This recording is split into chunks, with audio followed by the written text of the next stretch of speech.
কামিনী কাঞ্চন মানে নারী আর অর্থ। এই দুই যদি মনকে বেঁধে রাখে তবে ভগবানকে কাছে পাওয়া যায় না। একথা স্পষ্ট করে বলে গিয়েছেন ঠাকুর শ্রীরামকৃষ্ণ।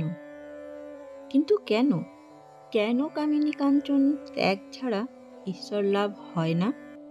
আজ নিবেদনে শুনব ঠাকুরের সেই অমৃত বাণী, আর শিখব কিভাবে মায়া কাটিয়ে ভগবানকে কাছে টানতে হয়। ঠাকুর শ্রী শ্রী রামকৃষ্ণদেব বলতেন, কামিনী কাঞ্চন ত্যাগ না করলে ঈশ্বর লাভ হয় না। এর মানে মন যদি সর্বদা নারী আর অর্থ নিয়ে ব্যস্ত থাকে তাহলে সেই মনে ভগবান স্থান পাবেন কিভাবে?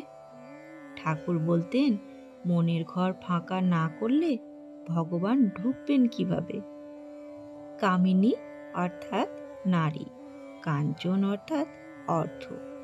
নারী এখানে কামনা বোঝায়, জৈবিক বাসনা, ভোগের ইচ্ছা। আর কাঞ্চন মানে লোভ, টাকা, ধন, সম্পদ জমিয়ে রাখার নেশা। এই দুয়ে মিলে মানুষ বেঁধে যায় মায়ার শেকলে।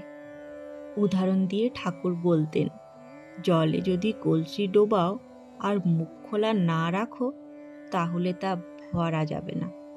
মনও তাই, কাম লোভে মুখ বন্ধ থাকলে ঈশ্বর আসবেন কিভাবে? যে মন কামিনী কাঞ্চনে ভর্তি সেখানে ঈশ্বর প্রবেশ করতে পারবেন না। শ্রীরামকৃষ্ণ নিজেই ত্যাগের পথ দেখিয়েছিলেন। তিনি বলতেন, আমি কল্পনা করি সব নারী মা, আর অর্থ সবই মা কালীর। এইভাবে তিনি কাম ও লোভের শিকল ছিঁড়ে ফেলেছিলেন। তাই তিনি ছিলেন এক সহজ সরল আর শিশুর মতো পবিত্র। ঠাকুর বলতেন, কামিনী কাঞ্চন মনুষ্যত্ব খেয়ে ফেলে, মানুষকে অন্ধ করে দেয়। অনেক সাধু গৃহস্থ, অনেকে বড় বড় তপস্যা করেও হেরে গেছেন এই দুয়ের কাছে। তাই ঠাকুর বারবার সাবধান করতেন, এদের বশে গেলে মুক্তি নেই। তাহলে ত্যাগ কিভাবে সম্ভব? এর সমাধানে ঠাকুর খুব সহজ উপায় বলেছিলেন। ঠাকুর বলতেন, জপ আর সৎসঙ্গ। ভগবানের নাম নিলে কাম লোভ কেটে যায়। সব নারীকে জননী জ্ঞান করো, অর্থকে ভগবানের সম্পদ মনে করো। যদি মন থেকে মনে হয় সব কিছু ঠাকুরের, তাহলে আসক্তি দূর হয়। এই প্রসঙ্গে একটা গল্প মনে পড়ে যায়। একবার এক সাধু নদীর ধারে ধ্যান করছিলেন। এক চোর এসে তার পাশে সোনা ফেলে পালিয়ে গেল। কিছুক্ষণ পরে রাজা ও সৈন্যরা এসে পড়ল। তারা দেখল সাধু বসে ধ্যান করছেন আর পাশে সোনা। রাজা জিজ্ঞাসা করলেন, বাবা, এই স্বর্ণমুদ্রা আপনার? সাধু শান্তভাবে চোখ মেললেন। ধ্যান ভাঙলেও মুখে বিন্দুমাত্র ভয় বা লোভ নেই।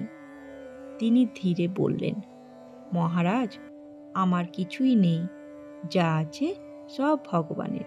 এই স্বর্ণমুদ্রা কার আমি জানি না, আমার ভগবানই আমার ধন। রাজা অবাক হলেন, এমন দরিদ্র অথচ মনে এমন ঐশ্বর্য। তিনি বুঝলেন এই সাধু চোর নয়, বরং আসলেই ঈশ্বরের ভক্ত।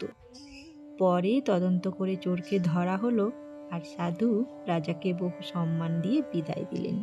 ঠাকুর এই গল্প দিয়ে বোঝাতেন, মন নির্মল হলে অর্থ আর নারী কেউই বেঁধে রাখতে পারে না। বন্ধুরা, ঠাকুরের এই বাণী শুধু শুনে রাখলেই হবে না, পালনও করতে হবে। মনের ভেতর কাম লোভের বীজ ছেড়ে ফেলে মন ভরিয়ে দিতে হবে ভগবানের প্রেমে, তবেই ঠাকুর মিলবে। জয় মা, জয় ঠাকুর।